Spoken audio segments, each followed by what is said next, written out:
The Toronto Blue Jays were America's choice to win the World Series, which says a lot being the only Canadian team, but couldn't quite do it.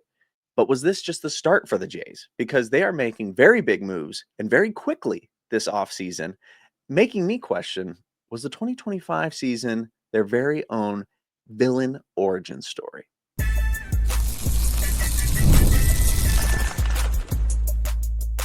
You are Locked On Diamondbacks, your daily Arizona Diamondbacks podcast, part of the Locked On Podcast Network, your team every day. What's up and welcome to the Locked On Diamondbacks podcast, part of the Locked On Podcast Network, now the #1 sports podcast network. I am your host, Daynen Biggs. Today's episode is brought to you by FanDuel. Right now, new customers can bet just $5, and if your bet wins, you'll get $300 in bonus bets to use across the app. Download the app today. You guys, there is a lot going on. I feel like every time I open my phone, every time I go onto Facebook or Twitter, or I look up news on the Diamondbacks, one team comes up more than any others, and that is the Toronto Blue Jays. And they're messing things up. They're making things difficult for the Diamondbacks, to be completely honest. But their most recent signing, I wouldn't say is necessarily quite as directly tied to the D-backs, but it shows that they mean business and they're in this to win this, which I'm happy it's finally, I'm happy it's not the Dodgers, because if the Blue Jays became the juggernaut of the MLB, that would be a little less bad. But nonetheless, they're spending some money, and they already were spending a lot of money. So are they looking to surpass the payroll, the massive payroll of the Dodgers this season in an attempt to make it back to the World Series? Well, we're going to talk about that. We're also going to talk about the Diamondbacks and who we're not going to be signing, because a lot of people seem to think that we're going to be signing a lot of different players, and quite frankly, it's just not going to happen. Nor should it, to be completely honest, given the circumstances. And then finally, we're going to talk about the Diamondbacks' current depth chart and kind of who's playing what position. And it kind of shows, we need people in this spot, we need people in that spot, maybe not so much in this spot. So it kind of it's interesting. So if the season were to start right now, who would take the field? We're also going to be talking about just a handful of general news across the MLB, because a lot's happening. Winter meetings are coming up. And if you didn't know, winter meetings is basically when all the owners meet together and they talk about what's going on. Typically, a lot happens just before and just after winter meetings and during. And so that's going to be pretty big. And that's coming up here in the next 2 weeks, I believe. So I'm looking at the date today, I think in 10 days from now. So anyway, and then sorry for the late episode today as well. I just came off of being sick, and I feel like I'm getting sick again, so that's great. I'm going to be traveling for work this weekend as well, so it's just not a good time. It's just not a good time at all. But anyway, let's talk about the Blue Jays, shall we? On this Diamondbacks podcast. By the way, if you are watching this and you're a Blue Jays fan, please let me know your thoughts on all of this. I was 1000% rooting for the Blue Jays the whole way, except for maybe in the ALCS. I kind of wanted to see the Mariners make it to the World Series, but outside of that, you guys are my team. I was a Blue Jay in my first or second year of Little League, so always liked the Blue Jays. Anyway, that being said, last year, 2025, the Blue Jays had the 7th highest payroll in all of baseball, with a estimated $255 million amount. Now 7th highest, that sounds like not that high. It's in the top third of teams, but out of 30, 7th isn't too crazy. But again, more than half of the teams were below that luxury tax threshold, and the Blue Jays were definitely above it. So that's kind of where in my opinion, when you're spending so much that you're going above the luxury tax, money becomes less of an issue and more like you're not, the luxury tax doesn't seem to be much of a deterrent for a lot of teams when money isn't like a huge problem necessarily. And honestly, I mean, if you're in a big market, which the Blue Jays are in a big market, if you're a big market team, you want to sign stars, you want to sign players that are going to get you to the World Series, into the playoffs and all that kind of stuff. And so the payroll and the luxury tax really aren't, I mean, it's an investment, but you pretty much make your money back every time. So, assuming you're able to compete. Now, if you're the Mets, which they're in a huge market too, they made a ton of money this year. But if you're the Mets and you spend all this money and don't make the playoffs, even, then it's kind of seen as a huge collapse and problem. And the Diamondbacks kind of fell into that as well with their big Corbin Burns signing. This was a very disappointing season for the Diamondbacks because they kind of had it all going for them, and then it collapsed because of injury and things like that too. But still. Anyway, so what did the Blue Jays do? Well, they've already signed Dylan Cease for a 7-year, $210 million contract, which is stupid. It's not stupid. It's a fine deal. The thing that's frustrating about this is that because Dylan Cease didn't exactly have the greatest season, he's not necessarily the greatest pitcher. He just signed a huge, huge deal. And that set the bar very high for all other signings for pitchers that are in that same ballpark. And it's not just the Blue Jays with Dylan Cease. There were others that I have notes of, but apparently cannot. There was Iglesias as the closer. I have notes on everything, but I cannot find the specific one. But a bunch of teams are signing big, big contracts, and it's making the small market teams kind of like they're pricing them out. So I don't know if that's on purpose. And if it is, I mean, art of war, good for you guys, but it's definitely frustrating. However, this deal, they signed a deal with KBO pitcher Cody Ponce to a 3-year, $30 million deal. I looked up how to pronounce Ponce before this. So hopefully the person that said it correctly, because I am not good at pronouncing names that I'm not familiar with. But this was a pretty good deal actually for the Blue Jays, and it also kind of brings the bar down just a little bit because I mean this guy, I mean he wasn't an MLB pitcher last year. He was in Korea, but this guy was this guy killed it in Korea. He was the best pitcher in all of Korea. He went 17-1 with a 1.89 ERA over 180 innings. So he set tons of records, most strikeout in one game in Korea with 18, and had most strikeouts in a single season with 252. He won the equivalent of the Cy Young Award and MVP. So yeah, he's doing great. Now he hasn't been in the majors in it looks like 5 years, but he's doing pretty good over there. So he'll probably have a little bit of an adjustment, but I mean, you got a pretty good pitcher right there, and they're paying $10 million a year for him.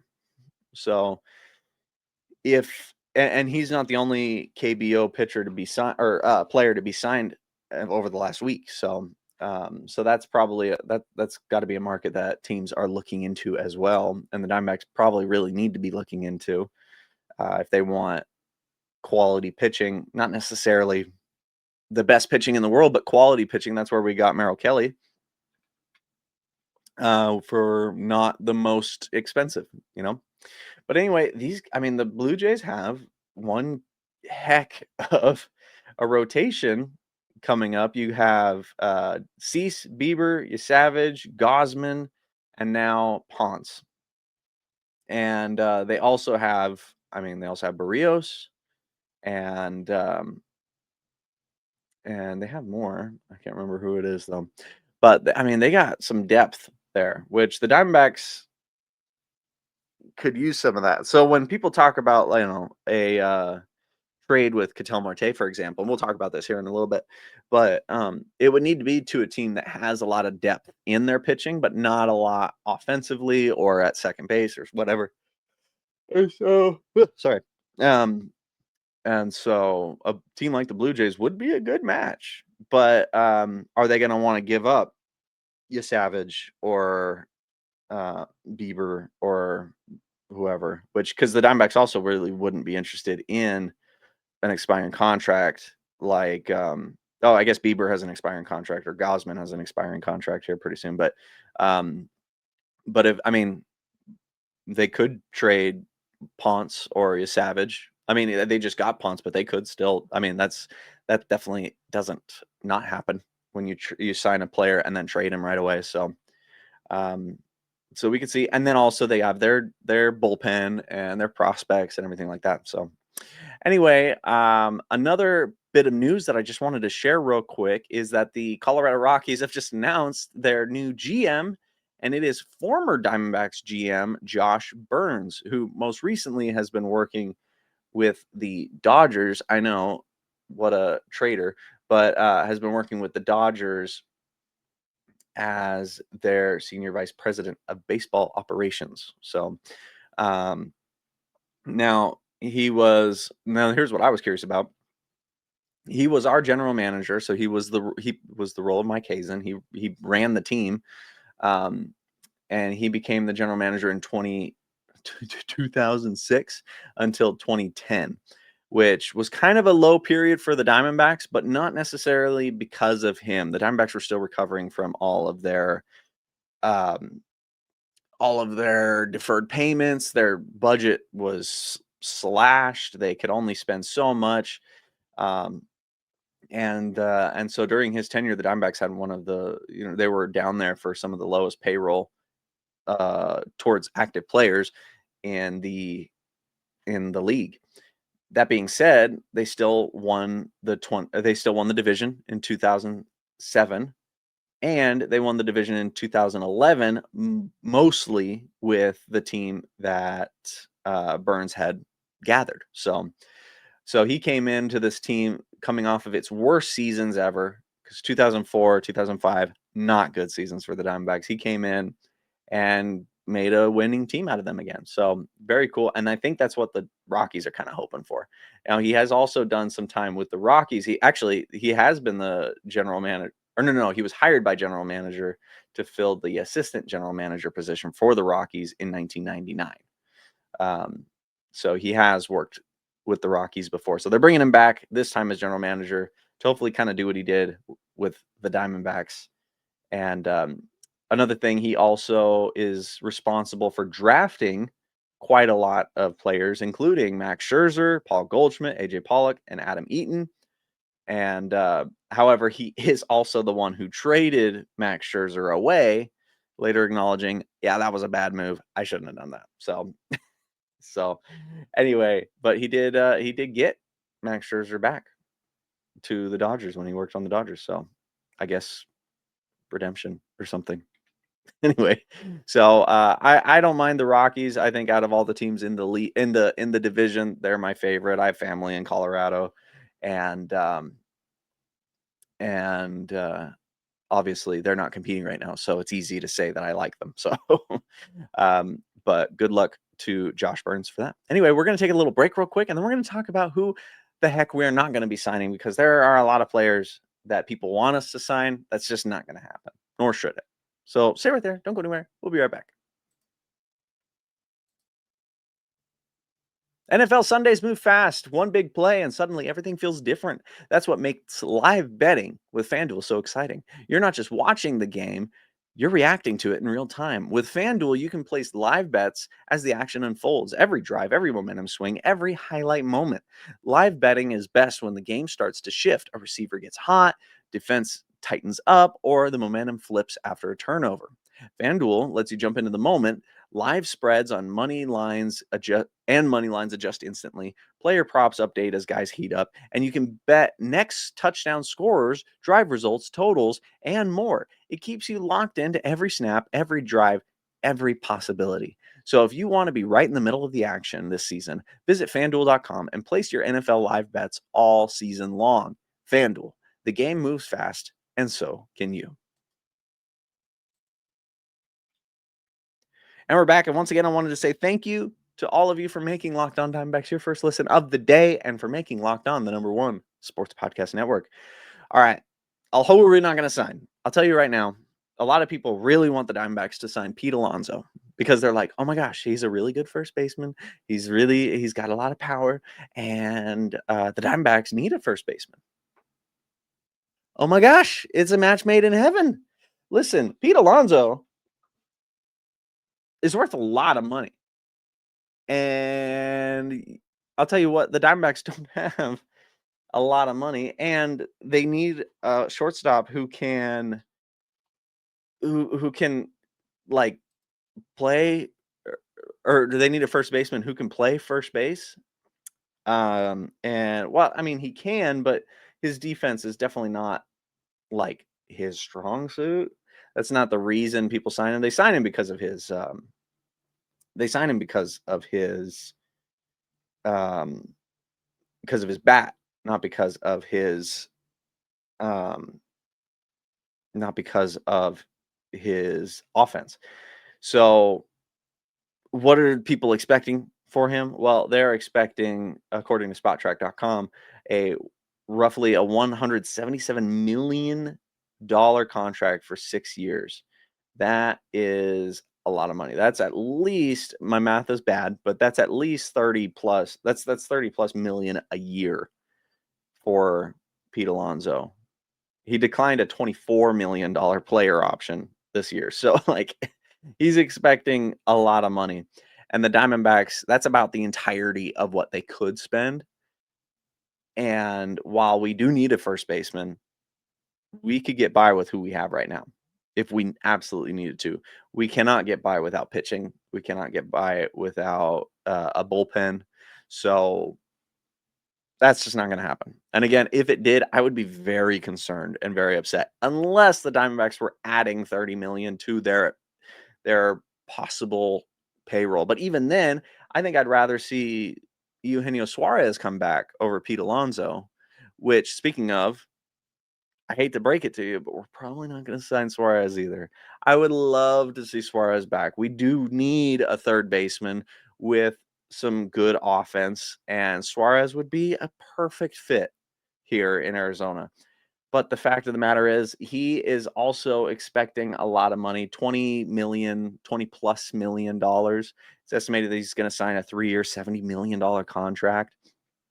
It's just, that's at least half of what we are expected to spend this offseason, and at most all of what we're expected to spend. So to do that would just be irresponsible unless he gives like a huge good buddy discount, then maybe I could see something like that happening. And on the subject of good buddy discounts, another one that we're probably not going to sign is Zach Gallen. I love Zach Gallen. He clearly wants to play here still, and maybe enough that he would take a huge pay cut, but he's at the position in his career where he's set to make the most money of his career, because after this upcoming contract is up, he's going to be older and he's probably going to be a lot less productive, and he's not going to be able to make much. He may retire after this next contract expires. So this is where he's going to make all the money that he's going to make. And so it'd be kind of weird for him to take a low team friendly deal, unless he's thinking, okay, I'll sign a 2-year deal, maybe with a player opt out in the second year for a lot less, so that I can maybe have a good year and then enter free agency. So I could see that maybe happening, but I don't expect Zach Gallen to be coming back. Another one I don't expect to be coming back, honestly, it hurts to say this, but I don't think Merrill Kelly is going to be coming back. I think he would be very, I think out of everybody, this is the most likely to come back, but I don't see it happening because thanks to the Blue Jays and everybody signing all these really big lucrative deals, I think his values shot up a lot, and he's kind of priced out of what we're able to do. I think at the beginning of the offseason, he was valued somewhere at around 8,000 or 8 million, 8,000, $8 million a year. Then it went up to like 11 and then 13, and now he's almost at 16 million according to spottrack.com, which I know that's not like a perfect estimate, but it's a guesstimate, and it's going up. It's nearly doubled. And so it just yeah, it just doesn't seem like something that the Diamondbacks are going to be able to afford. And honestly, I that makes sense. Again, that like at least that's about like a third of what we're able to spend, and at most it's a little over half on one player, which isn't great. Now it could happen. It may happen. Merrill Kelly's a native, Arizona native. He loves it here, and he's going to Suns games and all that kind of stuff. So, and he is at the end of his career. He's not necessarily the kind. He's not in a position like Zach Gallen where he's like, I have to make the most of this financially. He may accept a 1-2 year deal and then just retire when he's here. I mean, the guy's 37 years old. So, yeah, he's getting to that point. So, not to say that he couldn't continue playing. I mean, players go into their 40s, but that's just something that could potentially happen. And then finally, one other one that I would love to see happen, but I just don't think it will, is Japanese player Kazuma Okamoto. He is a first baseman, third baseman, incredible offensive abilities. I mean, how many, like 6 years in a row hitting 30 plus home runs? This guy is really, really good. But I think also he is getting up there in age a little bit. I don't think his best years are behind him, but in the time that's going to take him to get accustomed to major leagues, the majors, and then show his production, I think there's a good chance that one, he may not be the greatest pick anyway, and he's probably going to be asking for a ton of money. I mean, if the Diamondbacks can get a good deal on him, then great. Now, one player I left off of this list, but it might just be kind of wishful thinking, is also Japanese player Imai. He's a pitcher, very, very good pitcher, and he wants to take the Dodgers down, as he's said publicly. That would be awesome. It was estimated that he'd almost certainly go to the Giants, but the Giants have made it pretty clear that they are not planning on doing any big signings this offseason. And it seems like that's kind of specifically geared, like pointed at him. so they're off the table, which I think is kind of ridiculous. I think they should absolutely be jumping on that. They have money. But hey, don't sign him. That's good for us. If we're not going to sign him, at least we don't have to play him as often if he's not going to the Dodgers or the Giants. But that would be a big signing, and that would probably be the sort of like situation where we would go back on our not reducing payroll goals. So, but I think that's the sort of deal that would maybe sway ownership to dish out a little bit more. But what we need right now, just so we remember, we need 2 starting pitchers. We need 2 relief pitchers. This is minimum, by the way. This isn't if we have this, we're golden. No, this is just to start the season. We need 2 starting pitchers, 2 relief pitchers, a first baseman, and a right-handed outfielder or third baseman. And I think we have estimated $25 to $40 million to spend still. And so I think the most we spend, that's 6, 7, 8, 6 to 7 players that we need. I think the most we spend on a single player is $10 million a year. And I don't even know that we would hit that. I think 7 million is probably the most we'll actually do. Because again, we need a lot of players, and if we spend it all on one, then we're basically, signing people on waiver, who are currently on waivers and non-tendered, and people we're signing players who've been cut, which works out for us a lot of times. We do that, we give them a chance, and something clicks, and it works great, um, but that's not a very reliable way to go, is it? Anyway, I do think that trading is going to be our best bet.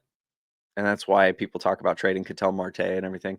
I think if we do trade Ketel Marte, it would be after the winter meetings. Um, and that there's a chance that the Diamondbacks maybe push a little bit more aggressively to push Marte, but not because we want to get rid of him, but because we want what we would get in return for him. So that's where that's at. Anyway, let's go ahead and take a look at our current depth chart, where the Diamondbacks sit right now, who we have, and more importantly, what we don't have. So stay right there. Don't go anywhere. We'll be right back.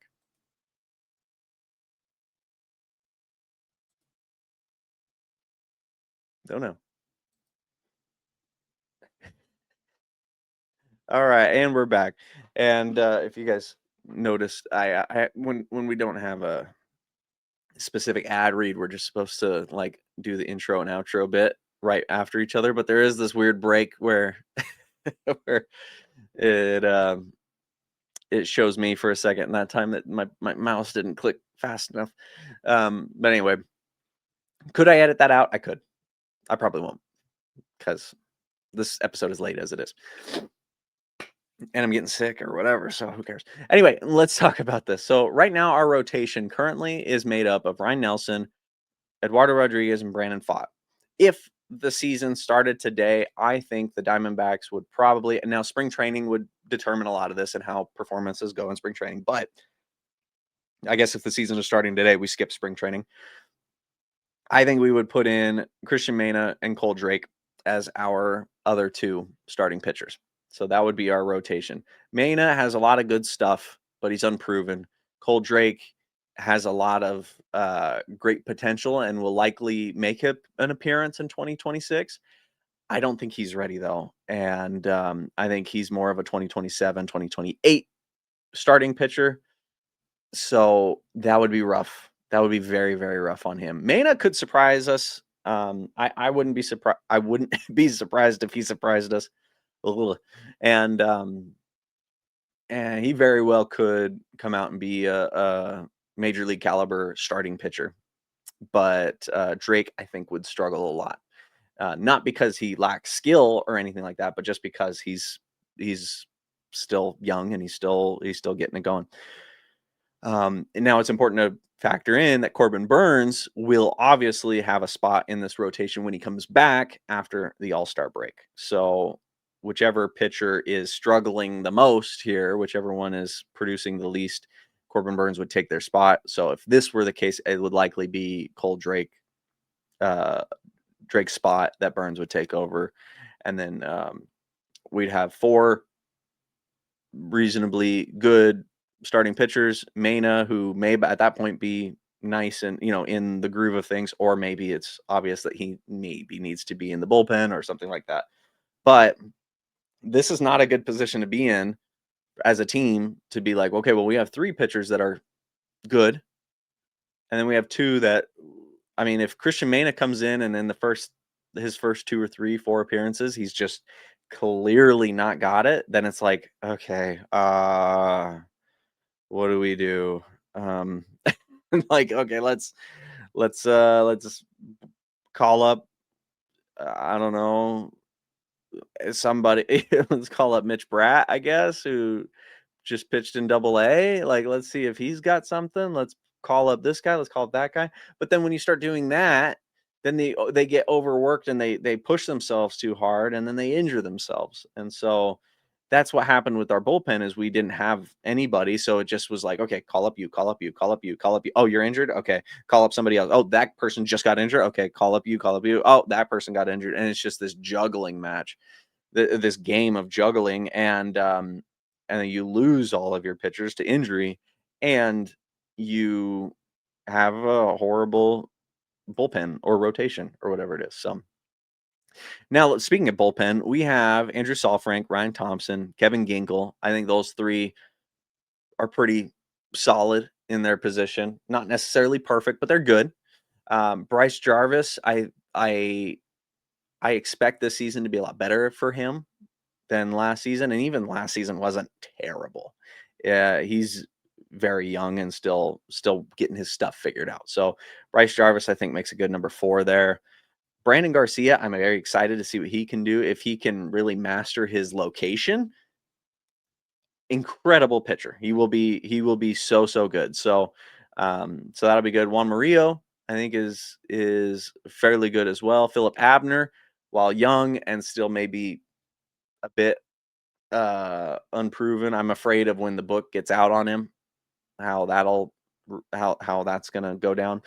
But we'll see. And then Andrew Hoffman, who I am quite excited to see. I think he's gonna actually do some pretty good stuff, who we acquired this last season. So um we can only have 13 pitchers on the roster, 14 once the end of the season rolls around.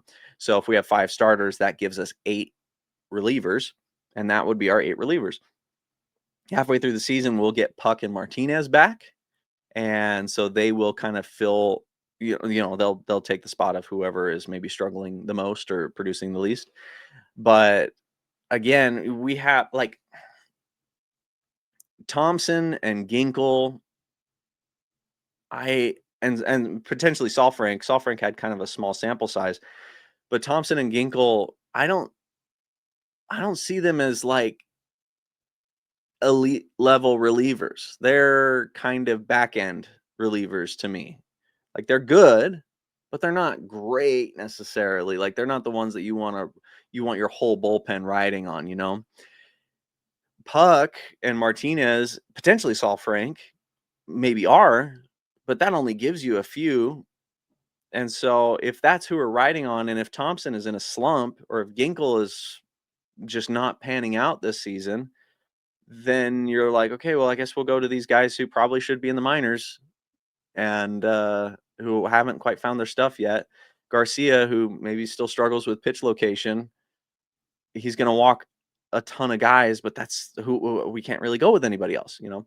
So again, bullpen, we need a few reliable arms to fill that out so that they along with Thompson and Ginkel and Saalfrank can kind of fill that, so that then we can be like, okay, well, let's go to Jarvis when we need him. Let's go to Abner when we need him. If they're hot, then let's let them go out there. But as soon as Abner starts to struggle because he's, maybe he's getting tired, or he's having a difficult time with some mechanic or something like that, that's fine. We'll pull him back out and we'll put in one of our more reliable arms and let him kind of play it out for a little while. We'll put in Abner in low leverage situations, and it's a whole thing there. But if you don't have the depth, which we don't right now, you can't afford to do that. They just like, okay, you're struggling, but you have to go out. Like, we don't have anybody else. And it's a 1-run game, So if you mess up, you lost us the game. Good luck. Go. So that's what we really need there. Let's breeze through everybody else. Catcher, we have Gabriel Moreno, James McCann, who we recently re-signed, and Adrian Del Castillo. Catcher, I think we're good. We got the catcher spot good. Gabriel Moreno, I think he is on the verge of an all-star season. He's getting there. He needs to get a little bit he needs to get his play calling and his pitch calling just a little bit better. But I think with James McCann's help, I think he'll be able to do that. McCann, a fantastic backup.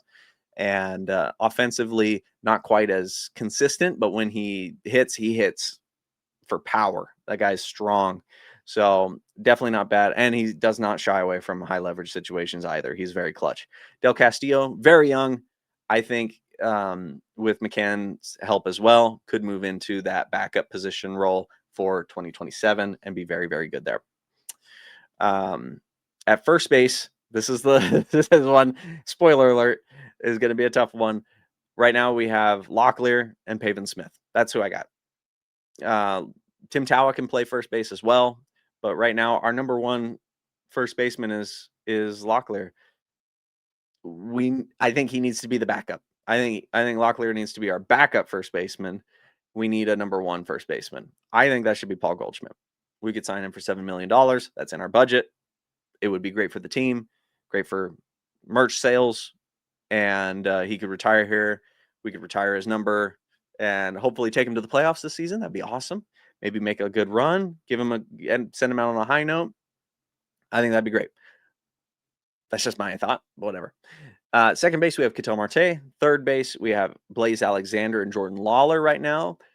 I think Alexander and Lawler would be. And then shortstop, we have Geraldo Perdomo. So that's our infield. I think Blaze Alexander and Jordan Lawler right now would make for fantastic backup infielders. So I think they could be bouncing around to second base, shortstop, third base. Lawler is seemingly almost better at shortstop. Like in the Winter League, I think he did better at shortstop than he did at third base.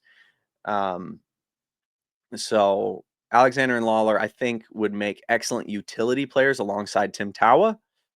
And if we had somebody at third base like Eugenio Suarez, maybe not him specifically, unless he gives us a great deal, but have somebody at third base who can play defense fairly well, or, pretty well, and is has a lot of power.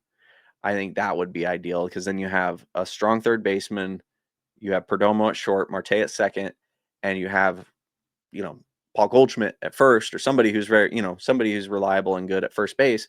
Then you have the whole infield, and then you have players like Locklear, Smith, Alexander, Lawler, and Tawa, who can kind of bounce around in the infield and the outfield and help out there. And then then you have plenty of room for Locklear to kind of like find a route that works for him, and he may end up being a utility guy against specific types of pitchers and all that kind of stuff. And so I could see that working out really nicely. So if we had a really good first baseman and third baseman, I say really good, reliable, good defensively, very, moderately good and offensively, then I think that would help out a ton.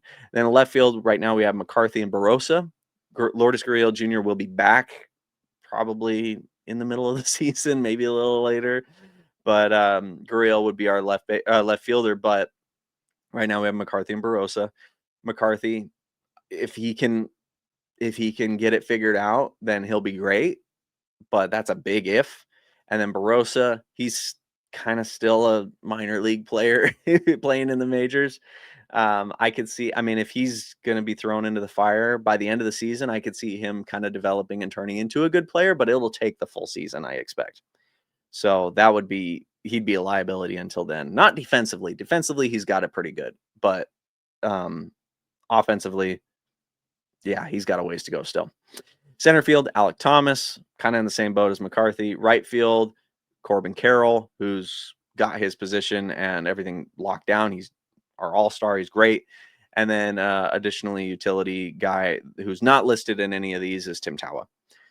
Again, Blaze Alexander, Jordan Lawler, and Tim Tawa can play pretty much any infield position except for maybe first base, and they can play just about any outfield position. Pavin Smith as well can bounce around. So outfield is defensively pretty good. But what would be nice would be to have one more outfielder who is good defensively and good offensively. If we could get that, that would be great. Now, Lawler, Alexander, even Barossa, Locklear, and Tawa, they all have nowhere to go but up. And any one of them could have a breakout year. So we'll see how they are looking in spring training. And there's a very realistic possibility that Jordan Lawler just defensively gets it figured out, and he's going and he's solid 100%, just doing great, and offensively doing pretty darn good too. So Jordan Lawler we may not need a third baseman. Let's get one if we can, but there's always that possibility that any of these players could totally have a breakout season. Anyway, we are way over time. My apologies. I released the episode late, so I felt like I had to make a longer episode. Be sure to follow us on X, Instagram, Facebook, and TikTok at Locked On Diamondbacks. We're on YouTube as well as every other place you get your podcasts. If you want to see more of me, you can find more of my YouTube channels and projects at my website, slackshack.tv. Rushing through this. Thank you for making Locked On Diamondbacks your first listen of the day. For your second listen, find the Locked On MLB podcast, where there is no offseason. Solely keeps you up to date on contract negotiations, rumors, and everything you need to be the most informed MLB fan. Find Locked On MLB on YouTube or wherever you listen to podcasts, part of the Locked On Podcast Network, your team every day. Thank you once again. Thank you for putting up with my tardiness and long episodes that is just hitting 40 seconds or 40 minutes. And I will see you tomorrow.